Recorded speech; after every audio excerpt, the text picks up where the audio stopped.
What's going on, movie fans? My name is Michael Weer. I love talking about movies and I love ranking movies, and that is what we're here to do today because we've officially made it past the first month of 2025. That's right, January is a thing of the past in the year 2025, and we have 11 months of movies still left to come. I'm so excited for those months, but before we move on, we got to talk about all of the brand new releases that I had a chance to see in January of 2025 and rank them from worst to best. But you guys know this isn't just about my list, it's about your list as well, and so I would love to know how you would rank January of 2025 from worst to best. Your list probably won't match my list, and that's totally okay because we all have different opinions, but I'd still like to know how you would rank the brand new releases from last month in the comment section down below. And finally, guys, before moving on to my video, if this is the first time you found my channel, well, I would love for you to hit that subscribe button, check out all the different content on my channel. Whether you like movie reviews, Blu-ray talk, or ranked list videos just like this, well, I've got a little bit of everything on my channel, and I would love for you to check it out.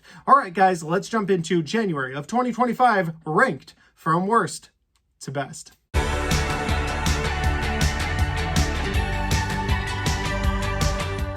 So I saw 9 brand new releases in January of 2025, and if you want any more of my thoughts on any of these movies, well, I did quick reactions for every single one of them. A quick reaction is basically just a YouTube short where I talk about the movie right after I watched it, whether it was at the theater or on streaming. And while I try to do as many movie reviews throughout the month that I can, I only ended up doing 4 full movie reviews for 4 of these movies, but those are all on my channel as well. So again, if you want more thoughts, just check my channel. I've got a little bit more for all of these movies. All right, let's get into it. So at number 9, the worst of the worst, we got to talk about You're Cordially Invited. This is an Amazon Prime released film. You can watch it there if you want. I don't recommend it, but it's supposed to be a comedy that stars both Will Ferrell and Reese Witherspoon. Will Ferrell plays a dad that's trying to book a wedding for his daughter. He sets the date at this remote location that can only get one wedding party in there at a time. And at the same time, Reese Witherspoon is booking a wedding for her little sister. She's very excited for her. And while Reese Witherspoon is a person that never found love, she herself wants to make sure that the wedding day is a special occasion for her little sister. And so she also books this remote location for the exact same date. Somehow the wires get crossed at the location and they don't realize that they have booked 2 different wedding parties. So when 2 different wedding parties show up to this remote location, they realize now they have to accommodate for both groups. And while this could have been a fun comedy with some fun shenanigans going on, this movie was absolutely abysmal. This is not only one of the worst comedies I've seen in a long time, this is one of the worst movies I have seen in forever. It's not even so bad it's good. You can laugh at how bad it was. This was just terrible. This movie is, in my opinion, the worst part about comedy these days. This shows that Hollywood doesn't really know how to handle comedy these days, which blows my mind because one of your main actors in this film is Will Ferrell, who gave us movies like Talladega Nights, Anchorman, Step Brothers. I mean, you get these great, incredible films out of him that were incredible comedies. You take that actor 15 to 20 years later, you put him in a comedy, and it's just garbage. The best way I know how to put this movie is that it substitutes any sort of comedy for just extreme cringe. For instance, instead of finding a fun way to make the shenanigans at the wedding a lot of fun and make them funny, they just find these moments of, hey, let's do these weird dance scenes with my daughter. That'll be funny when we sing a weird love song to each other, right? No, that's not fun. Or cringe song after cringe moment after cringe moment. Whether it's Will Ferrell's daughter's friends telling him, oh, well, you don't know what you're talking about, don't mansplain to us. Or on the other side with Reese Witherspoon, her and her sister have an awful relationship, and she has an even worse relationship with all of her family who are from, I think it's Georgia. And so at one point they're like, oh, how horrible is it living in LA? And she looks at them and goes, well, how horrible is it living in the racist state of Georgia? And I'm like, this isn't funny. None of this is fun. None of this is considered comedy. None of it. Listen, I've ranted for long enough on this movie. I don't recommend you check out You're Cordially Invited, but if you have to, it's on Amazon Prime. You can check it out there. Coming in number 8, we have the first of 2 very controversial placements on this list. At number 8 for me is Wolfman. And it pains me to put it at this spot on the list at number 8 because I wanted to enjoy Wolfman so much. It's from director Leigh Whannell, who gave us The Invisible Man back in 2020. And I loved his reimagining of what The Invisible Man would look like in 2020. So when I found out he was getting Wolfman, I got excited. I was like, okay, what's a reimagined 2025 version of the Wolfman? And what we ended up getting was so disappointing. First of all, if you took the Wolfman at its full potential and showed it to me and said, what kind of monster do you think this is? I'd be like, a dog? It's definitely not a wolf. This is definitely not a wolf man. And that's the thing. I'm not needing this movie to be a werewolf film because a werewolf and the Wolfman are very different things. This just looks like something terribly designed. I don't know how to put it otherwise. It just looks god awful. Then you get to the plot of this film, and the plot of this film is just fine. You have a family that goes into the remote wilderness of Oregon where they get attacked by a wolfman in the woods. This wolfman injures the dad, and the dad then starts to become a new wolfman. And where in the past in wolfman movies, the full moon would come out and then they'd start to change into a werewolf and they would kill people they loved because they're turning into these mindless monsters, this movie takes the path of, okay, the entire runtime of the film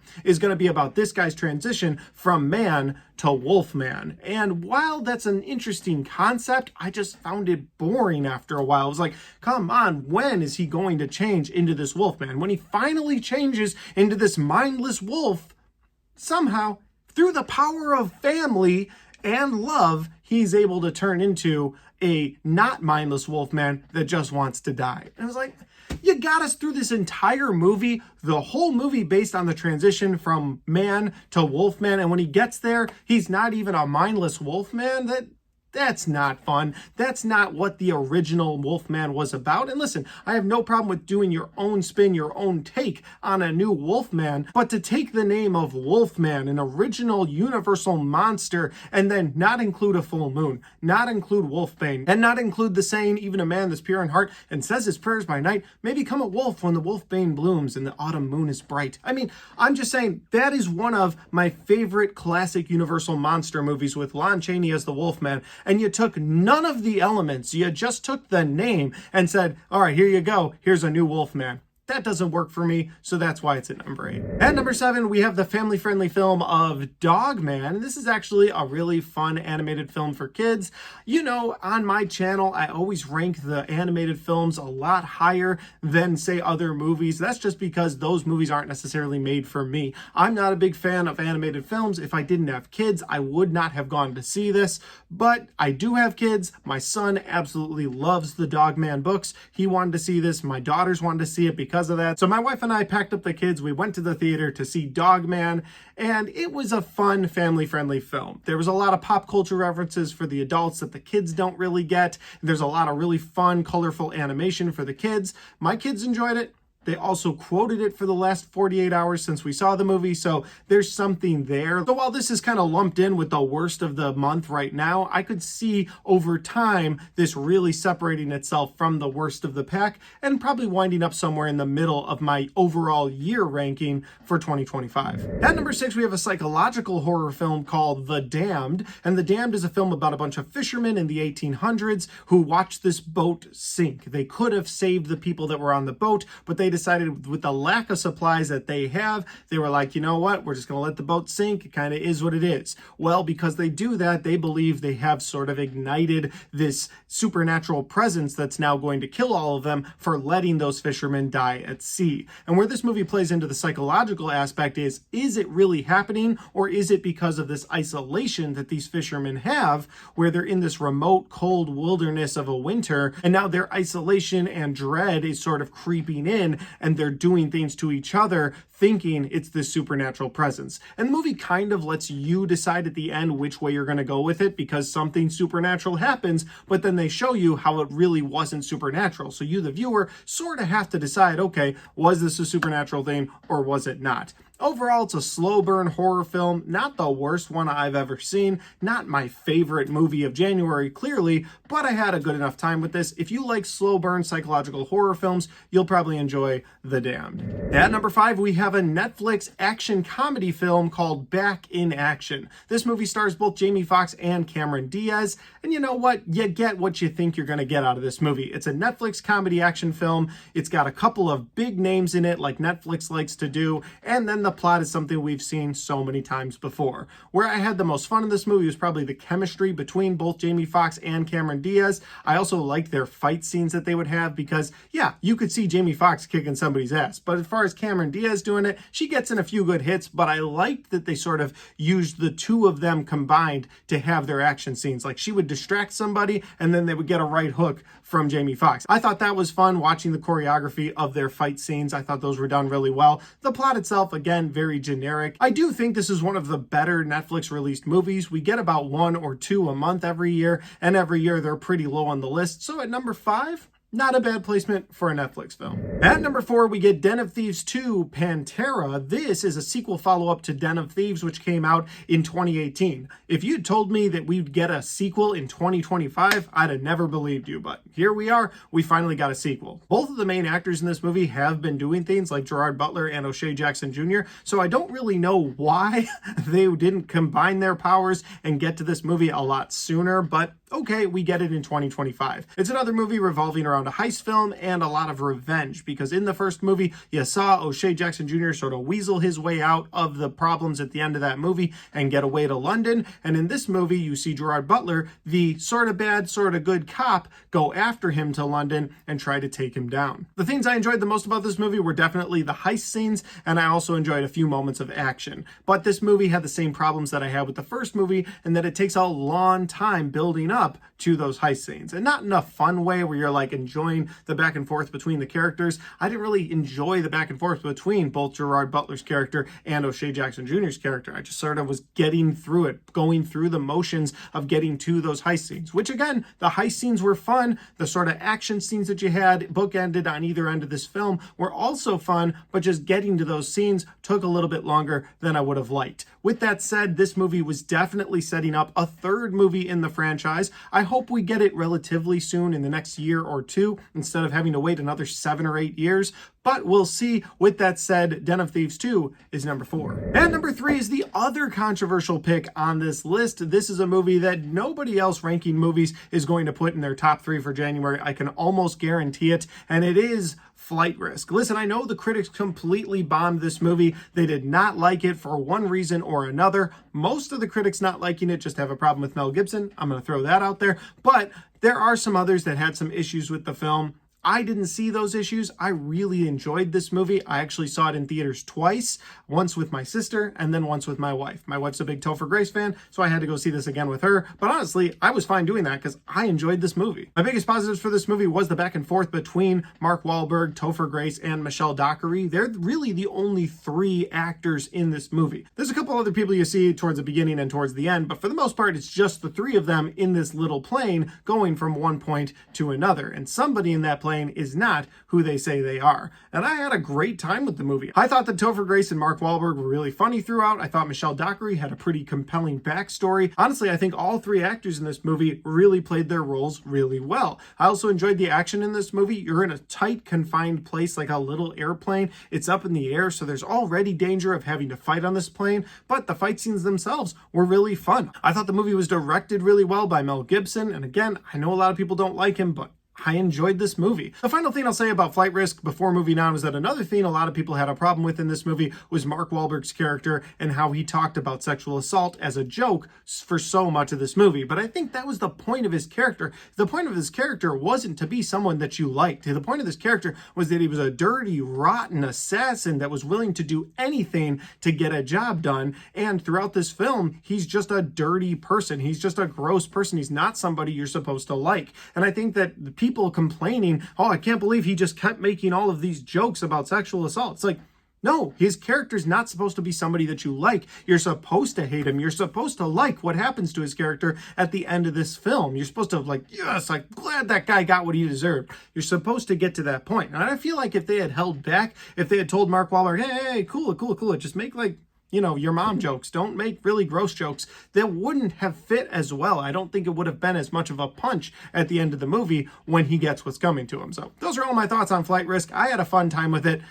I don't know if anybody else will have it in their top 3, but here we are. At number 2, we have Companion, and Companion is the latest movie that I watched and reviewed. I had a great time with this one. It was a really fun thriller slash sci-fi film starring both Jack Quaid and Sophie Thatcher. Jack Quaid, of course, is in The Boys as Huey. He was also one of the Ghostface killers in Scream 5. And Sophie Thatcher I saw most recently in Heretic, and I loved her performance in that movie. And one thing I noticed about these two characters that worked so well with the plot of this movie was that both characters sort of brought what I've seen from them in the past into this movie, and it just rolled. Like, for instance, Jack Quaid has always played sort of a skittish guy who eventually stands up for himself, does what he wants to do, and that's kind of how they start his character in this movie. And on the other side of things, you have Sophie Thatcher, who I just saw in Heretic as someone who's sort of mild and meek and being controlled, and eventually stands up for herself and does what she needs to do. So you kind of see what you've seen out of both of these people in the past in this movie,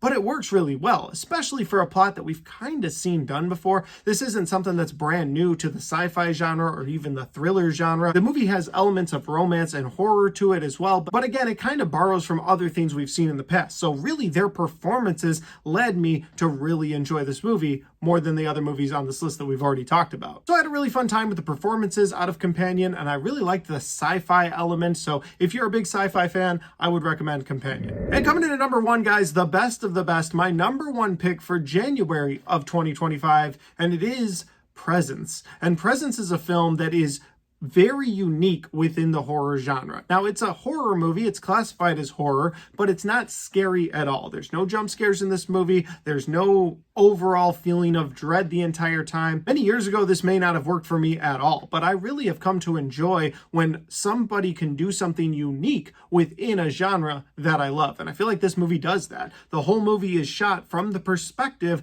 of the presence within the house. And so you, the viewer, are basically seeing only what the presence is seeing throughout this house. Now, my negative for that was that you kind of have the found footage aspect where you don't really get to live with the characters enough. But on the positive side of that, you kind of have the found footage aspect where you're seeing enough to keep you invested in what's going on in the house. Because what's going on in the house might not necessarily be the most compelling thing like most found footage movies, but you're only given little snippets, and because you're seeing it through the eyes of this entity or this presence, well, that makes it unique and that makes it different. And so I really liked the camera work of this film. I really liked how they moved the camera throughout the house. It would sort of glide around like you would expect a ghost to do. When it goes up the stairs, it never hits a bump. It just glides the whole way. Those are things I noticed right off the bat in the movie, and it just made the experience so much better that they put so much love and time into the camera work for this movie. Now, I said earlier that my negative was you don't get to live with these humans in the house enough. You do spend the entire movie in the house, so I don't want to act like, well, you never see their story, because you do get elements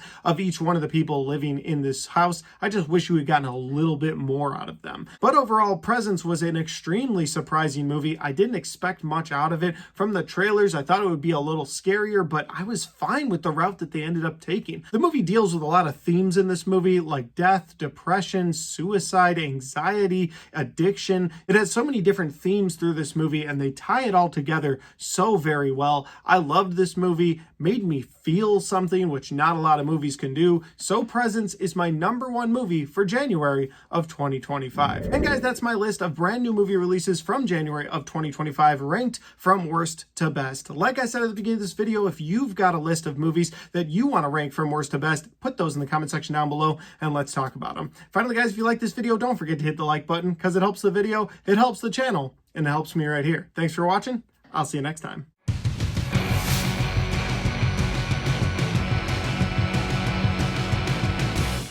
Alright guys, we got to the end of my first ranked list video for 2025. I hope you guys saw some fun movies in January. Hope you enjoyed this video. I'm looking forward to all of the movies that we're going to get over the next 11 months. But until then, if you want to check out any of the other content on my channel, well, I've got all of my best and worst of 2024 right there. And I've got all of my 2025 movie reviews right there.